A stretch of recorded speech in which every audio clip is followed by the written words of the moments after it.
Bonjour, bienvenue sur la chaîne Top Math.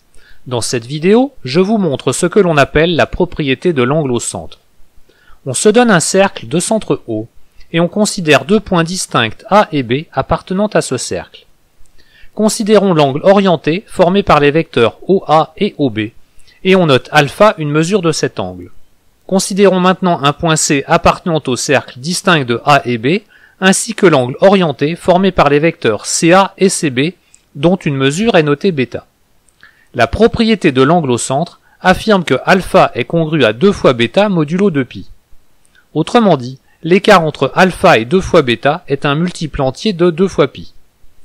Pour le démontrer, considérons la droite CO. Elle recoupe le cercle en un point que l'on appelle C'. En notant β1 une mesure de l'angle orienté de vecteur CA-CC' et β2 une mesure de l'angle orienté de vecteur CC'-CB, on a β qui est égal à β1 plus β2. De la même façon, on note α1 une mesure de l'angle orienté de vecteur OA au C' et α2 une mesure de l'angle orienté de vecteur au C' OB. On a α qui est égal à α1 plus α2. Le triangle AOC est un triangle isocèle de sommet O. L'angle AOAC a donc aussi pour mesure β1. Et en notant γ1 l'angle OCOA, γ1 est égal à π moins 2 fois β1. Mais l'angle OC est plat, donc α1 est égal à π moins γ1, ce qui prouve que α1 est égal à 2 fois β1. Et ce que l'on vient de faire avec α1 et β1 est tout aussi valable avec α2 et β2. De telle sorte que α2 est égal à 2 fois β2. On a ainsi montré que α est égal à 2 fois β. Mais alors, pourquoi annoncer seulement une congruence modulo 2π, puisqu'entre α et 2 fois β il y a égalité? Eh bien, tout simplement parce que notre figure laisse présumer que β est compris entre 0 et π, et que α est compris entre 0 et 2π. Mais ce n'est pas général. Recommençons, mais en échangeant les points C et C'. L'angle OA-OB n'a pas changé.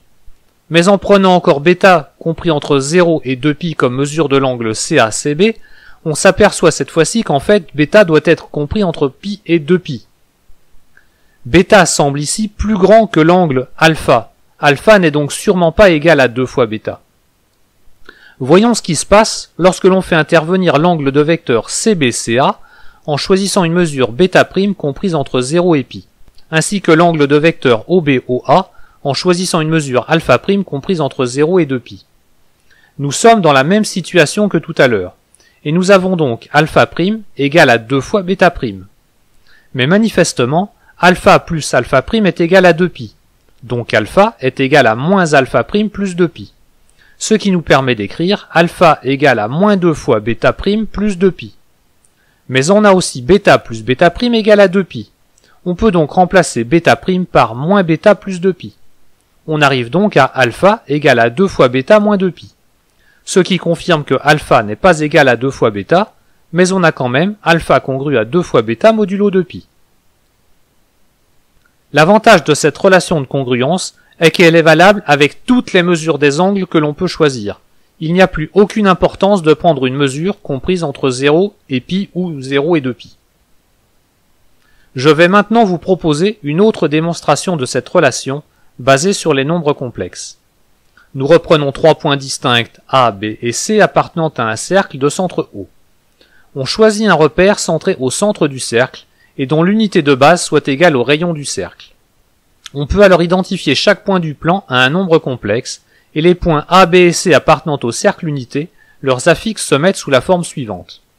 Il existe un réel phi tel que A soit égal à exponentielle de i fois phi, il existe un réel psi tel que B soit égal à exponentielle de i fois psi, il existe un réel θ tel que C soit égal à exponentielle de i fois θ. Une mesure β de l'angle de vecteur CA-CB est égale à l'argument du nombre complexe b-c divisé par a-c. On calcule alors ce nombre b-c divisé par a-c en remplaçant a, b et c par leurs expressions. Pour simplifier cette expression, on va utiliser ce que l'on appelle le coût de l'angle moitié.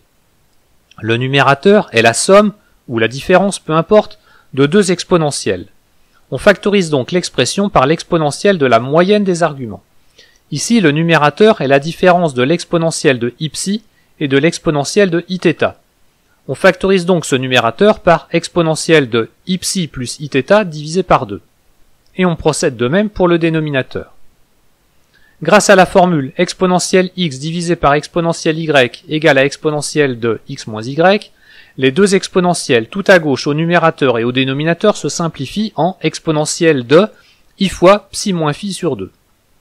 On simplifie le reste du numérateur et du dénominateur à l'aide de la formule d'Euler suivante.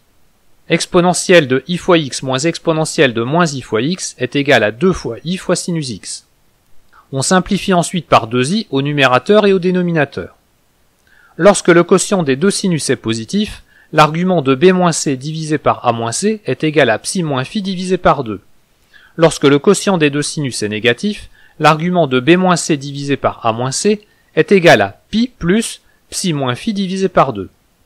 Or l'angle de vecteur OA-OB a comme mesure alpha égale à psi moins phi. Et on retrouve ainsi la relation alpha congrue à 2 fois bêta modulo 2pi. Voilà, cette vidéo est terminée. N'hésitez pas à me laisser des commentaires, à partager mes vidéos et même à vous abonner. À bientôt sur la chaîne Top Math.